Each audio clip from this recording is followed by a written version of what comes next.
Damos la bienvenida en nuestros estudios al arquitecto Pablo Urbano. Él es concejal del Cantón Cuenca por el Movimiento Poder Cuencano. Ocupó en forma circunstancial la vicealcaldía de la ciudad de Cuenca por unos pocos días. Bienvenido, arquitecto Urbano. Iniciemos con este tema del tranvía, que es el problema más delicado, más grave que resolver por parte del alcalde Pedro Palacios, como lo fue para las dos administraciones anteriores de Paul Granda y de Marcelo Cabrera. ¿Qué conclusiones se dieron el día de ayer tras esta sesión de interactuación entre el Consejo, los representantes ciudadanos de Cuenca y los técnicos de la unidad tranviaria? Gracias, mi estimado Gustavo. Buen día a todos los que nos escuchan a través de este prestigioso medio.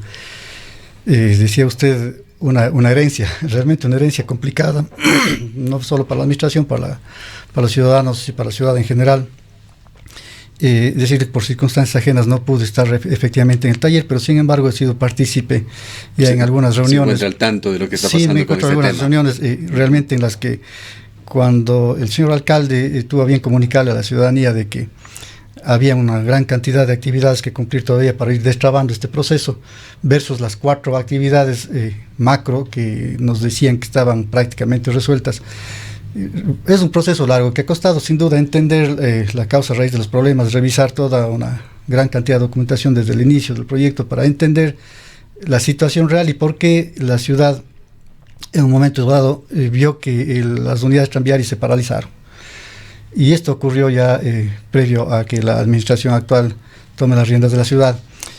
Sin embargo, por responsabilidad, justamente el levantar este diagnóstico, el conocer la realidad, no solo de los temas que se están ventilando en la Contraloría, sino ya los temas técnicos, los temas contractuales propios que estaban por resolverse, decíamos con claridad de que el tranvía en su conjunto todavía no era de la ciudad mientras no opere al menos la situación de la recepción provisional de la obra, que ya se lo hizo con ACTN, lo que significó de alguna manera decir, ahora sí podemos entrar a un proceso serio de plantear soluciones con los concejales, con el Consejo Cantonal en pleno en un momento dado, porque estos talleres no tienen otra cosa que otro objeto que transparentar toda la información, todos los escenarios que este rato ya nos tocaría al Consejo Cantonal resolver en torno a la tarifa, por ejemplo, entender de que por varias acciones fruto de consultorías se definieron varios escenarios asimismo, pero que estos escenarios ninguno era coincidente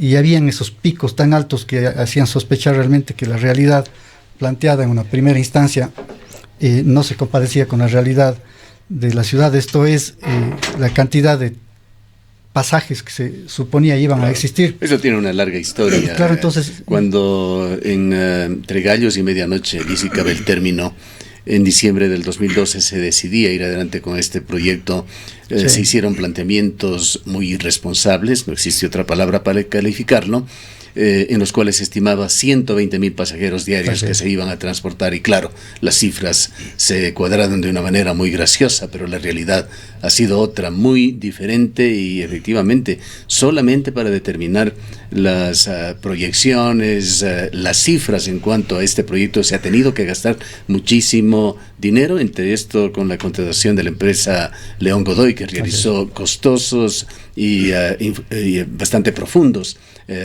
informes y estudios sobre este tema.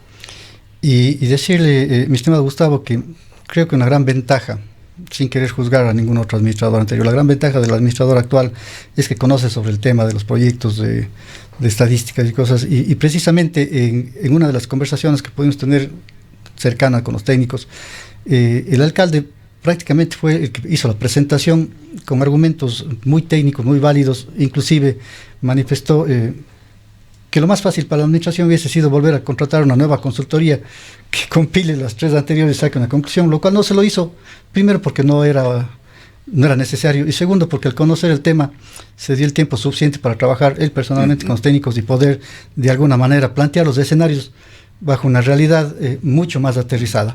Y claro, empezar un proyecto sin un plan de negocios, sin las cosas claras, lo que hace es finalmente mentirse y terminarle mintiendo a la ciudadanía y generar expectativas que en la práctica estamos muy claros que no se van a dar, y que finalmente esto determinó que se politice el tema por dos administraciones y claro, cuando se politiza un tema tan sensible como una obra de esta magnitud, los resultados están a la vista. Finalmente, los ciudadanos perdimos la confianza en algún momento, no solo en el sistema tranviario, en las propias administraciones.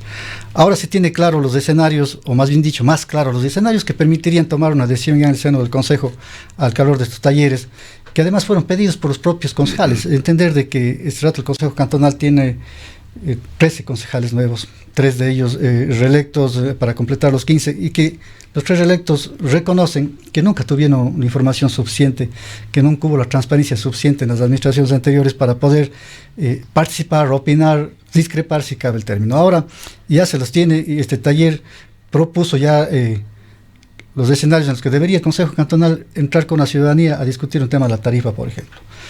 Y saber que ya hay consensos ya por lo menos con respecto a la tarifa. Yo pienso que sí, en términos de que por lo menos ya hay transparencia en los datos. Saber que el subsidio va a haber, y que bajo un subsidio que va a estar en el orden de 5 millones anuales. 5 millones anuales, pero bajo las proyecciones que tienen de un plan de negocios, seguramente se llegará a una línea de equilibrio en los 5 o 7 años, digamos en el corto o mediano plazo, para no poner cifras.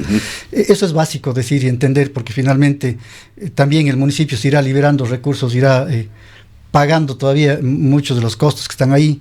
Pero lo que más nos preocupa es ese costo social que ha generado esta obra tranviaria y que tenemos que utilizarle como elemento que dinamice la economía de la ciudad. Eso es fundamental, porque caso contrario nos veremos abocados a tener un medio de transportación masivo subsidiado a largo plazo. Y eso ¿se llegó a algún consenso en cuanto a la aprobación de la tarifa, que es uno de los pasos que necesariamente tienen que darse para viabilizar otros hechos que vienen en secuencia y que finalmente tienen que permitir llegar a este objetivo de que funcione ya comercialmente el tranvía? Bueno, el taller no tuvo de por sí ese objetivo de llegar ya a un consenso, pero sí de transparentar las cifras y decir que la tarifa, que en principio se habló, una tarifa social, llamémosla una tarifa social porque no es otra cosa, de 30 a 35 centavos, solo el variar un centavo en la tarifa significaba una corrida financiera diferente. Sí. Pero aparentemente estos 35 centavos pueden volver viable el proyecto en el mediano plazo para poder llegar a ese equilibrio que es lo que buscamos. Aquí cabe indicar algo que es muy importante, porque a veces se confunden las cifras, arquitecto Burbano. Esta tarifa de 30 o 35 centavos, estas corridas matemáticas financieras que se hacen, estas proyecciones, no incluyen una recuperación de la inversión como se lo haría en el sector privado. Esto incluye simplemente el tratar de sustentar esta operación, es decir, que la inversión que bordea los 300 millones de dólares que ha hecho la ciudad no es que se va a recuperar con esta tarifa, simplemente se está estimando una forma de partiendo, digamos que en cero, tras la inversión hecha, el tranvía funcione. Por supuesto, al ser un servicio público, bueno, en el ámbito privado uno pensaría en el retorno, en el beneficio, en la utilidad. Aquí lo que se está planteando más bien es que en el mediano plazo por lo menos lleguemos al punto de equilibrio en la que recuperemos el costo de operación. Exacto. Los costos ya de inversión realmente son sumamente altos, pero lo tomamos... Si tuviera que ponerse aquí costos financieros, no estaríamos hablando de un subsidio de 5 millones, sino de una cantidad que no nos atreveríamos siquiera a mencionarla. Por supuesto. Realmente, visto desde la óptica de que es una inversión de ciudad, donde existe un activo, un patrimonio de 300 millones más o menos de ciudad, eso le ve como un elemento más propio de un transporte público que no debe generar y no va a generar de ninguna manera una utilidad a largo plazo inclusive, pero sí lograr ese punto de equilibrio en donde por lo menos a los cuencanos no nos siga costando más y no resulte, como alguien dijo, un juguete caro para la ciudad. Usted, arquitecto Burbano, es cercano a Pedro Palacios, al alcalde. Él ha querido tenerle a su lado como vicealcalde inclusive, y eso evidencia de que hay cercanía, hay confianza. ¿Puede hablarnos usted sobre cuál es la intención política del alcalde con respecto al tranvía? ¿Qué decisión política, en otras palabras, existe con respecto a este polémico proyecto? Bueno, digamos que desde que con Pedro nos conocemos y hemos planteado este proyecto, que en un momento dado fue reconocido en urnas por la ciudad, siempre dijimos que no íbamos a ser responsables con un proyecto tranviario que finalmente terminó hasta separándonos, dividiendo a los cuencanos y sobre todo afectándonos económicamente de una manera muy fuerte.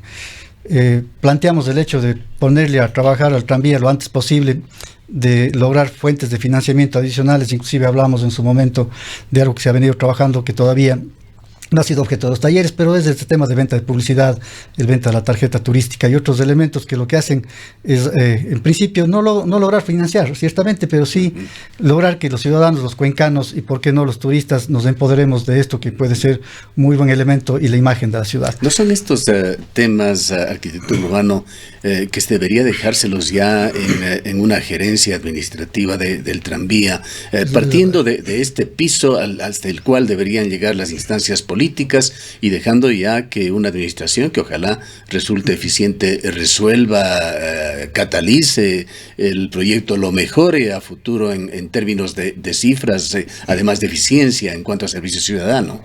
Por supuesto, yo creo que es el objetivo a corto o largo plazo. Recordemos que la transportación pública, siendo pública, está en manos privadas hace rato. Y quizás el elemento tranviario es el primer elemento de transporte masivo que es de los cuencanos, es de los ciudadanos, es de la administración pública.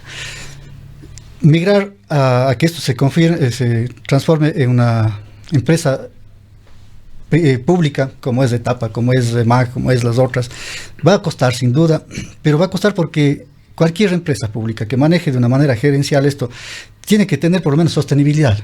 Y si no le damos en el mediano y en el corto plazo esta sostenibilidad vía ingresos, va a ser muy difícil, sería utópico plantear esto. Posiblemente el problema más grave de resolver es de dónde va a salir ese dinero del subsidio.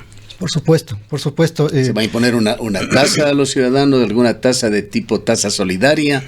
¿Se va o se está gestionando? Así lo entenderíamos por las últimas declaraciones hechas por funcionarios gubernamentales. ¿Se está gestionando un subsidio por parte del gobierno, que es corresponsable, casi diríamos responsable directo de este proyecto, pensando en la continuidad de Alianza País y de los dos gobiernos que en buena medida impusieron este proyecto a Cuenca? Y usted dijo la palabra correcta, se impuso. Recordemos que la propia transportación ya está siendo subsidiada por el gobierno central. Me refiero a los buses principalmente que prestan un servicio a los ciudadanos vía un subsidio también. De hecho, estos escenarios de cómo financiar esta brecha se lo está conversando con el gobierno central. No quiero meterme mucho en la parte administrativa del señor alcalde, pero sí efectivamente se le ha planteado al gobierno esa necesidad de que sean parte y sigan siendo parte de un proyecto que nació siendo el gobierno. Si bien este rato se entendería, entre paréntesis, de que es el mismo gobierno que en su momento planteó el proyecto, las visiones son absolutamente diferentes y entenderé de que existe un buen ánimo del gobierno central de aceptar propuestas. Se ha pedido de que la misma administración municipal plantee propuestas en torno a las cuales podríamos llegar a una solución. En principio, este subsidio, entre paréntesis, cubrirá con las mismas multas que se le cobraron a los contratistas, pero ese no es el objeto. No vamos a inventarnos multas para cubrir una brecha. Esto será pasajero, temporal. Pero sin embargo se lo está planteando un sistema que sea sostenible y sustentable en el tiempo. Sí. Ahora, y esto lo hemos señalado, lo hicimos en una entrevista, nos parece, con el alcalde Pedro Palacios, hablar de $5 millones para una ciudad como Cuenca no debería representar ningún problema. No es una cifra gigantesca como podría ser para un particular. $5 millones no llega al 1% de lo que Cuenca, la SUAY reportan como impuestos al gobierno nacional. La cifra está en el orden de 800 millones anuales. Sería, para ser exactos, un 0,7% de las contribuciones de los cuencanos. Simplemente sería decir al gobierno, en lugar de retornarnos ese aproximadamente 20% que se retorna en servicios públicos, en obras, pues retórnenos el 21%. En algún momento se pensó inclusive, y con un planteamiento serio, de que a los cuencanos se les devuelva el impuesto verde, llamado impuesto verde, que más o menos recuperaban una cifra de 7 millones. Esa fue una iniciativa que prosperó amigablemente hasta que ya se derogó el tema en la Asamblea Nacional. Sin embargo, le decía, estimado Gustavo, que sí, se han planteado varios escenarios en los que la propia contribución de los cuencanos se vea reflejada en una devolución para poder financiar esta brecha, porque finalmente creo que además del proyecto apunta a no solo un tema de sostenibilidad ambiental, sino realmente es un elemento que mejora la calidad del aire, sin duda. Y creo que por ahí hay que pero esto nos trae, también, arquitecto urbano, un tema de equidad, de asimetría que existe en el país, a un mal trato desde el punto de vista financiero y de construcción de obras en general histórico con respecto a esta provincia, y también a instancias electorales que no están muy lejos. Hemos pedido a ver si en archivo nos ayudan a encontrar una de las entrevistas que tuvimos con Pedro Palacios cuando alcalde o recién reelecto, cuando tratábamos del tema de impuestos. Él señaló que se iba a optimizar esto, que habían demasiados impuestos en la ciudad de Cuenca. Tratamos concretamente entre ellos de patentes municipales. El día de ayer estuvieron saturadas las ventanillas del municipio con gente que recibió notificaciones para el pago de esta patente que, reiteramos lo que le dijimos en su momento al señor alcalde, es uno de los impuestos más injustos para la gran mayoría de personas. El día de ayer, lo constató nuestro servicio informativo, hubo una gran cantidad de profesionales recién graduados que apenas atinan a sacar su RUC, que no tienen ni siquiera una oficina, que estuvieron haciendo cola para pagar una patente municipal. En estos casos me pregunto de qué. Y es una suma fuerte para un joven que está recién iniciándose, $50 que tiene que pagarlo de forma totalmente injustificada. Entonces, seguir pensando en más tasas, más impuestos, en este caso para sostener el tranvía, es una situación que la ciudadanía por lo menos no lo va a aceptar de buena manera. No, en absoluto. Además, lo otro, entender que esto se lo vino hablando en campaña también cuando conversábamos de estas tasas que hay que pagar. Y que finalmente... Recuerdo que Pedro Palacios estimaba que había entre 20 tasas e impuestos que se tiene que pagar al municipio. Pensaba reducirlo a una cifra mínima, un 20 o 25% de esa cifra. Claro, y en particular que pagamos los profesionales y varios actores sociales, realmente no significa un ingreso significativo, perdón la redundancia. No es gravitante en las finanzas municipales. No es gravitante al punto que cuando se hizo un análisis de los mismos, el suprimirlo en buena medida a aquellos profesionales, por ejemplo, que no es que están ejerciendo una actividad de por sí, pero que solo por el hecho de ser profesionales están teniendo que pagar. O sea, ¿cuál es el principio de la patente? Sentido. Nosotros entenderíamos, por lo menos así concebimos, que se trata el pago sobre un local en funcionamiento, un tributo que se paga a la ciudad por llevar adelante una actividad comercial o de servicio. ¿Es así? ¿O hay otro concepto? Se entendería que el concepto es ese, el concepto básico es ese de la patente, pero vamos un poco más allá. Yo también he tenido que pagar las patentes, claro. Y siempre me he preguntado, bueno, si el municipio fuera el que me genera el trabajo, a lo mejor tengo el derecho de pagar un tributo, pero si el municipio no me genera, el tiempo que yo era profesor, por ejemplo, y sin embargo, por mantener mi actividad profesional tenía que estar obligado a pagar una patente cada año, realmente uno también considera un asalto, por poco o mucho que sea. Y claro, repito, no es que esta patente genera un ingreso importante que le signifique al municipio mantener, pero también hay que ser honestos en esto. El planteamiento se lo hará en un momento y quienes debemos optar por eliminarla o mejorarla o cambiarla somos el Consejo Cantonal.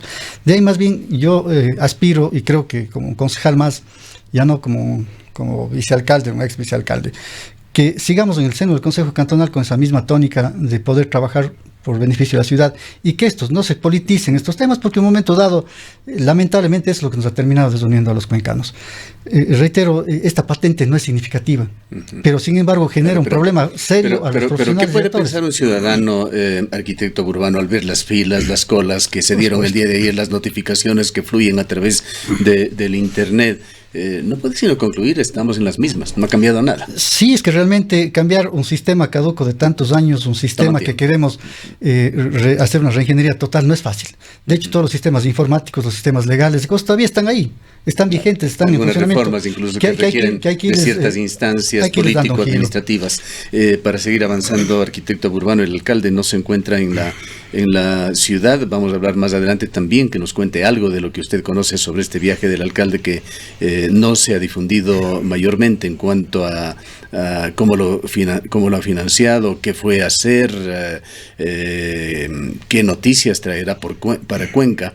Antes de esto, nosotros habíamos pensado ya que el tema de paridad de género En el municipio de Cuenca, con respecto al nombramiento de vicealcalde, había quedado ya atrás. Se dijo que se iba a apelar a esa circunstancia. Efectivamente se lo hizo, y recién hace 5 días estuvo usted conjuntamente con la persona que ostenta al momento la vicealcaldía en otra instancia judicial sobre este tema. Quisiéramos conocer sus razones, aunque le hemos escuchado ya, de el por qué se opone usted a esto, que es una corriente que lo que intenta es equilibrar justamente la situación de las féminas, de las mujeres en el país, en una sociedad machista. Hay normas que han sido incluidos en diversos cuerpos legales, entre ellos el COTAD, que apuntan a este tema, que lo ha esgrimido fundamentalmente la Defensoría del Pueblo. ¿Por qué insistir en este tema?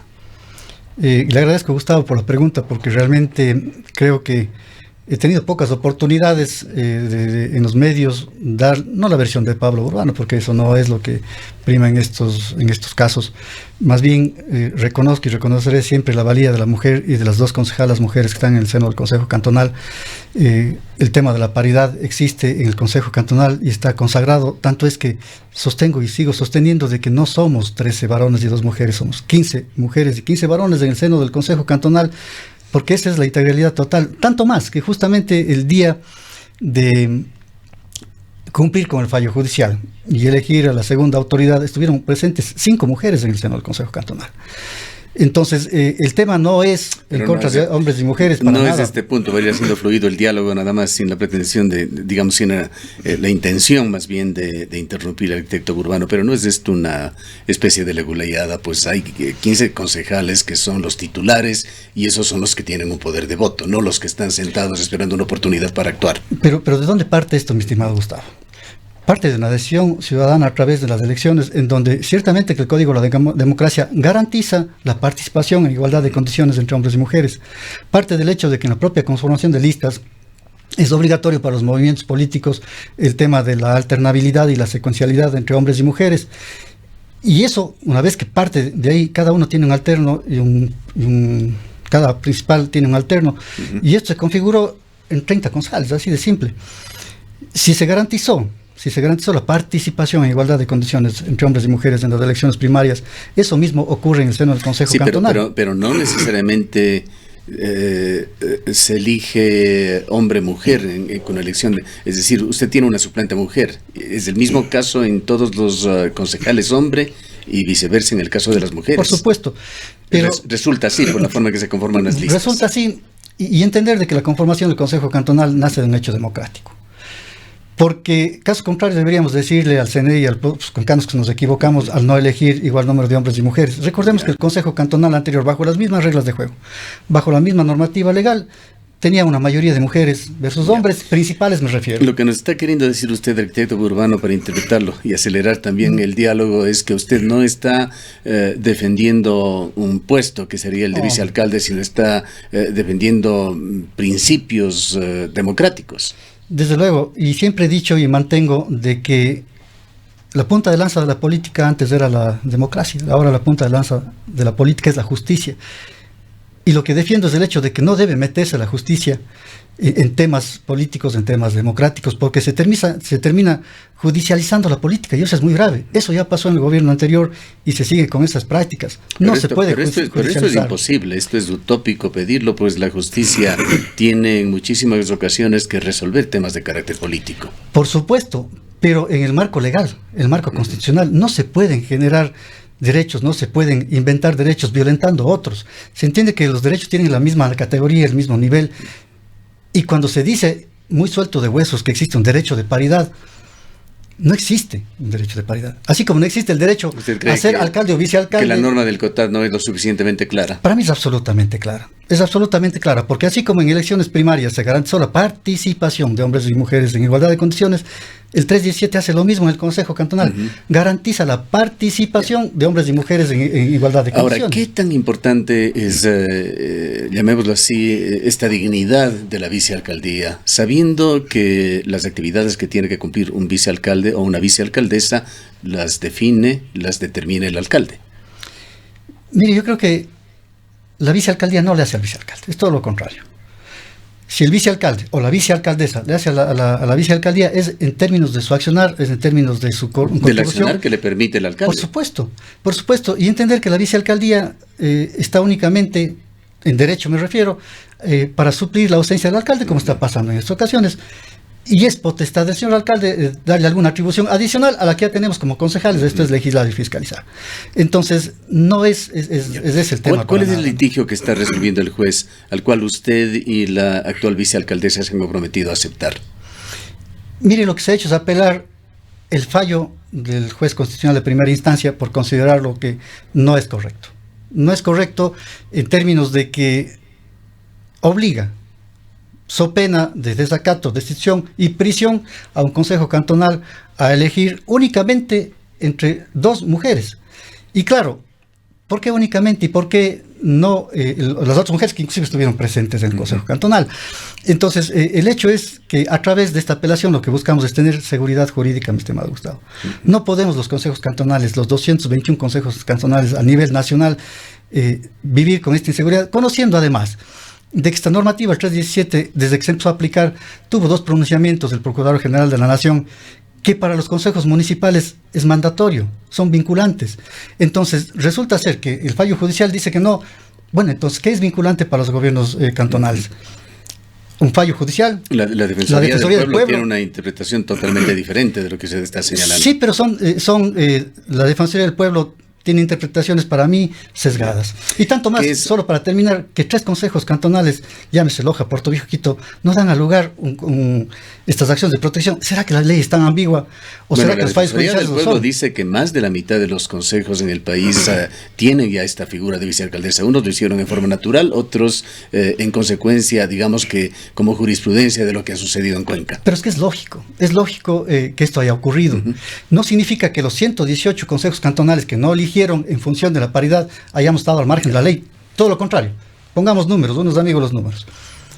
Si se generan igualdad de condiciones para poder participar por una vicealcaldía en términos de paridad, claro, pues se refleja eso en las elecciones. El 50% más o menos de los consejos cantonales lograron esa paridad, pero en función de una elección democrática. Ahora, ¿qué viene, arquitecto Urbano? Pongámonos en el escenario de que el juez decida anular la decisión de primera instancia. ¿Vendrán nuevas apelaciones a una instancia más alta? Digo y sostengo que lo que empezó en justicia debe terminar en justicia. Esto es un debido proceso. El debido proceso habla de esto que ocurrió en primera instancia, una acción de protección, un juez que dio al lugar, posteriormente se hizo un recurso horizontal de aclaración, un recurso vertical de apelación. Lo que se resuelva en la Corte Provincial entiendo que tendrá que terminar en la Corte Constitucional, pero ese es el ciclo de vida de este proceso judicial. ¿Va a la Corte Nacional o a la Corte Constitucional? Perdóname la ignorancia. A la Corte Constitucional, por ser temas constitucionales que se tratan en esta apelación. Y allí habrá una definición final, que tendrá además que interpretar ya la letra de la ley. Por supuesto, y lo que hemos dicho con Marisol, y eso es claro, hay un respaldo absoluto a la gestión de la administración, a Cuenca. No es de esto un tema de vanidades. Si es que es Marisol o soy yo, eso no interesa. Realmente hay una afinidad muy grande con los concejales y particularmente con Marisol, porque además yo debo solidarizarme con ella y con Paola por cómo han sido realmente, sobre todo en redes sociales, tan maltratadas, tan violentadas. Eso no es justo por términos políticos. Vayamos legales, a otro tema, arquitecto Urbano. Cuéntenos a los cuencanos qué sabe usted del viaje del alcalde. Lo que nosotros conocemos es que viajó invitado por una empresa china, Huawei, que lo hizo en compañía del gerente de la empresa Etapa, que no consultó ni pidió permiso, la ley no lo obliga, al Consejo Municipal, que retorna ya en este fin de semana. Bueno, mi estimado Gustavo, le estoy diciendo antes, fuera de micrófonos, que conozco muy poco en términos de que al ya no estar ocupando la vicealcaldía, obviamente con Pedro perdimos un poco ese contacto administrativo, si cabe el término. Entiendo que todas las gestiones que él está haciendo las tiene mayor conocimiento, en este caso Marisol, pero sin embargo, previo a eso, somos, como usted decía, del mismo proceso, y sé que todo este viaje realmente tiene por objeto, entre otras cosas, el hacer contactos, buscar fondos con los organismos internacionales, presentar una propuesta de Cuenca, porque ciertamente que algo que nos preocupa es que la capacidad financiera del municipio no es de las mejores, y sobre todo esta posibilidad de tener créditos blandos en un momento dado se vería hasta perjudicada porque el nivel de endeudamiento del municipio prácticamente estaba a tope. Pero eso ha significado ya ir destrabando estas situaciones entiendo que Pedro internacionalmente no está dedicado únicamente a esta invitación, a estar tratando temas de patrimonio en España, en Europa, y sobre todo está buscando este acercamiento con los organismos bilaterales internacionales para poder financiar proyectos de ciudad que nos interesa, acordándonos de que estamos próximos a cumplir el bicentenario y de que algo que ofrecimos a la ciudad lo queremos cumplir. Esto es dejar planificada una ciudad con visión de futuro, solucionar muchos temas sociales, levantar la dinámica económica de la ciudad, que es lo que más nos preocupa, que dicho sea de paso es la que nos tiene complicadas con un tema de inseguridad, y si no logramos recuperar esa credibilidad, el trabajo, darles oportunidades a la gente, seguiremos en esta... Será el alcalde entonces quien nos contará el qué, el cómo y el porqué de este viaje. Sí, lo único que puedo decir paradójicamente como broma es que he podido estar muy poco en contacto con Pedro porque realmente ya en la parte de Asia nunca tenía señal. Sin embargo, se logró conectar, me parece que el día de antes de ayer, y me decía: Pablo, no tengo idea del cansado que estoy. No sé ni qué hora es, pero bueno, estoy a punto de terminar las gestiones y tengo buenas noticias. Esperemos poder conversar con él en los próximos días. Arquitecto urbano, sobre otro tema. Me parece que usted y el alcalde Pedro Palacios están en deuda con la ciudad. Me refiero a este incidente, si podemos llamarlo así, en el cual usted, en calidad de vicealcalde, votó en contra de la propuesta de Yacu Pérez. Entonces se dijo que usted, y el alcalde también lo señaló, tenían un plan aún más amplio que Yacu Pérez de protección del medio ambiente. El alcalde nos dijo en esta misma cabina de que él se encargaría de proponer, así sea a nivel cantonal, en donde él tiene injerencia, una consulta, si es que es de la ciudad, o de canalizar estos temas para que efectivamente se paren estos proyectos mineros amenazantes sobre la ciudad de Cuenca y se entre en una línea de protección del agua. Este es un tema permanente que se encuentra en la cúspide de la atención mundial. El día de ayer en Naciones Unidas ha trascendido en esta discusión mundial con respecto al clima que la minería es uno de los vectores más importantes que atentan contra el planeta, que contribuyen al calentamiento global. ¿Han dado ustedes algún paso para concretar lo que se dijo en el marco de esta situación incidentada, que negó en primera instancia la posibilidad de una consulta en el Azuay? Luego de las elecciones y durante las elecciones siempre hablamos de la protección del medio ambiente. Es más, uno de nuestros ejes es Cuenca amigable con el ambiente. Y siempre dijimos que hay que ser absolutamente responsables con lo que decimos y hacemos. De hecho, siempre sostuvimos y sostenemos de que el tema del manejo ambiental y particularmente el tema de la conservación del agua para garantizar la cantidad y la calidad debe ser integral. No podemos ser medias tintas. Dijimos también, y en lo particular yo dije, de que ya una vez que estábamos en las administraciones, tanto prefectura como municipalidad, pasemos del discurso a los hechos, pasemos del discurso a la práctica. Lo que nunca nos esperamos es que se pase de una manera, perdónenme el término, pero yo sí voy a ser frontal, irresponsable. No se puede tratar un tema tan sensible, tan de vida como la conservación de fuentes hídricas, en donde no va a haber un cuencano que esté en contra de eso, mezclarlo con un tema tan mediático como el tema de la minería metálica, y querer de hacer eso una solución a largo plazo. Usted dijo hace un rato la minería, y la minería es integral, no solo es la metálica. ¿Por qué llamar a una consulta para preguntarle a los cuencanos y a los azuayos sobre algo que ya la propia Cámara Provincial, la propia Cámara Cantonal ya lo tenía resuelto? Ya lo tiene, inclusive en acuerdos, y está exclusivamente el tema que ya el señor prefecto consultaba.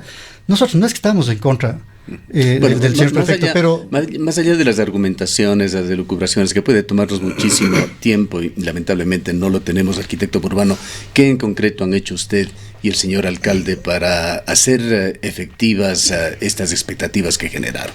Mire, sobre todo en concreto trabajar ya con Etapa en una propuesta mucho más seria, entender que Etapa es una de las empresas pioneras, no solo a nivel nacional, sino también creo que de Sudamérica, en que hace un manejo integral de todo el tratamiento del agua, desde la conservación. Etapa, dicho sea de paso, tiene un informe realmente lapidario sobre el tema minero. Por supuesto. Fue un comunicado que no ha sido refutado, que lo tomó Etapa, y Etapa hay que tomarle como una institución permanente en el tiempo, que está allí con su posición con respecto a la minería. Desde luego, y realmente se miente cuando se dice que... Por ejemplo, le he oído al señor prefecto decir que ciertamente él fue minero, pero que ha reaccionado, ha hecho conciencia y ahora ya no es minero, ahora va en pos del agua, y deja un cabo suelto, ¿no? Y dice, en cambio, los que antes defendían el agua ahora son mineros. Si se refiere a Pedro Palacios, a Pablo Burbano, a la administración actual, se equivoca tremendamente. Jamás hemos dicho que estamos de acuerdo con la minería metálica.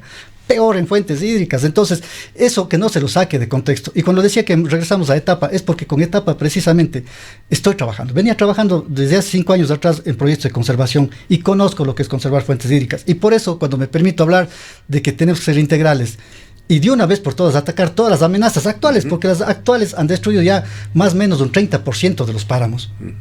Quitemos la minería. ¿Qué vamos a hacer con las actuales? ¿Para cuándo aspiraría usted presentar, usted y el alcalde o el cuerpo municipal o la empresa Etapa, algún plan con objetivos concretos sobre estos temas? Mire, esto empecé trabajando desde el primer día que estuve en la administración y posteriormente desde la vicealcaldía con el equipo de la Subgerencia de Gestión Ambiental de Etapa. Se está trabajando en un plan mucho más agresivo, si cabe el término, para tener recursos, porque no es lógico que en temas de conservación tengamos muy poca inversión en la ciudad. Entonces, claro, eso se lo está preparando al calor de poder subirle a nivel de proyecto para tener financiamiento el próximo año, porque el actual no lo tiene. La amenaza está allí. Ayer escuchamos declaraciones que me parece que fue en Ecoavisa o Teleamazonas, de representante de la Cámara de la Minería, que pone como un proyecto concreto próximo a empezar ya su producción a Río Blanco. Es decir, que además con el nuevo oxígeno que le ha dado la negativa de la Corte Constitucional, se sienten absolutamente seguros de que estos proyectos en el Azuay se van a realizar. Vamos con un punto final, arquitecto Burbano, el de la celebración de los 200 años de independencia, que nos tiene que llevar a reflexiones sobre lo que está sucediendo en la provincia del Azuay, con un excesivo centralismo, con una simetría en el manejo de la cosa pública, con la marginación que tiene la provincia del Azuay evidenciada en distintas áreas, quizá la más evidente, la minería. Hoy hemos amanecido con la noticia, que la conocimos ya ayer, de un paro en la provincia del Carchi. Allí se pide reducción del IVA del 6%, declaración de zonas francas, ampliación de vías y otros temas que tienen que ver también con un combate al centralismo en esta provincia norteña que se encuentra tan cerca del poder. ¿Qué vamos a hacer nosotros con respecto a este tema? ¿No debería ser este aniversario de independencia un motivo para tomar un nuevo impulso para con mayor fortaleza, con dignidad, reclamar al gobierno lo que nos corresponde? Y sobre todo por algo más. Nosotros le tildamos al gobierno, y es así, que es centralista, pero el municipio también es centralista. Cambiar el chip de los cuencanos, empezando por las autoridades, y entender de que este bicentenario tiene que refundar Cuenca, en términos de que no somos las autoridades electas las que debemos resolver los problemas, sino los ciudadanos. Entender de que esa ha sido una de las primeras solicitudes del señor alcalde y quienes estamos conformando este comité del bicentenario, de que los funcionarios que este rato están siendo parte de este comité trabajen con los ciudadanos, los cuencanos. Migrar a esto que en el mundo se llama ciudades 4.0, en donde no somos las autoridades que resolvemos los problemas, somos los ejecutores de lo que los ciudadanos de a pie resuelven, priorizan y ven como dirección. Todo en este caso sigue ocurriendo como ha ocurrido antes. Es decir, si es que llueve, culpa del alcalde. Si es que no llueve, culpa del alcalde. Si es que se habla de conservar las fuentes hídricas, ya nos tildan de mineros. ¿Por qué seguir politizando una administración que lo que quiere es trabajar con los ciudadanos? Si los ciudadanos no nos empoderamos, mi querido Gustavo, ¿qué es la lo que solución de la ciudad concretamente? Es imposible. Tuvimos un tema que nos llamó la atención. Hubo un ciudadano, a ver si recordamos por qué razón fue, que quiso ocupar la silla vacía, un contratista del municipio, que no le permitieron, haciendo relación esto a la mayor participación ciudadana a la cual usted apela. Mire, porque las cosas hay que hacerlos en derecho y de manera orgánica. No es que se le prohibió. Es que no se iba a tratar ese punto del orden del día en la sesión ordinaria que estábamos. Entonces, no es que se le quite un derecho. Simplemente, cuando se vaya a tratar el punto, están invitados todos los ciudadanos a ser parte con voz y voto. Eso es claro, y eso fue lo único que ocurrió. Pero, ciertamente, regreso a lo que decía. Gustavo, nosotros estamos trabajando muy fuertemente desde la Comisión de Urbanismo, por ejemplo, con los gremios, con las cámaras, con los ciudadanos. El día de hoy tenemos un taller que arranca a las 9 de la mañana para definir este nuevo modelo de ciudad. Tenemos que cambiar el modelo de ciudad desde la concepción propia. Y en este modelo de la ciudad va a ingresar también esta urgencia que tiene que ser expresada de la manera que sea, a lo mejor como lo está haciendo Carchi y el gobierno por un trato más equitativo para esta zona del país. Parte por el hecho también de ser corresponsables todos los cuencanos. Hay muchos temas que realmente se le pasan a la parte pública, llámese el tema de seguridad, llámese el tema limpieza, basura y muchas cosas que parte por una propia corresponsabilidad. ¿Usted cree que los problemas más están aquí entonces? Yo creo que debemos de empezar por casa. Antes que en esta relación asimétrica con el Estado. Yo creo que debemos empezar por casa. Si es que no empezamos por casa, solucionando nuestros problemas, atendiendo las causas de problemas raíces, no siendo clientelares, difícilmente vamos a poder reclamar una situación a nivel nacional si no somos ejemplos de descentralizar pero nosotros en Quito nos creen autosuficientes, al punto que justifican plenamente que los impuestos de Cuenca no regresen a Cuenca ni a la Suaya en una mejor proporción. Pero es que esa es la realidad de un país que no ha migrado todavía a otra situación que nosotros como cuencanos lo queremos hacer. Y este hecho de descentralizar nosotros mismos ya opera con las juntas parroquiales y lo queremos hacer de manera mucho más amplia. Bien. El tiempo lamentablemente no nos da para más. Gracias por su presencia, arquitecto Burbano. Gracias a usted, Gustavo, por la oportunidad y siempre a las órdenes. Un abrazo a todos los ciudadanos. Han escuchado al arquitecto Pablo Burbano, concejal del Cantón Cuenca.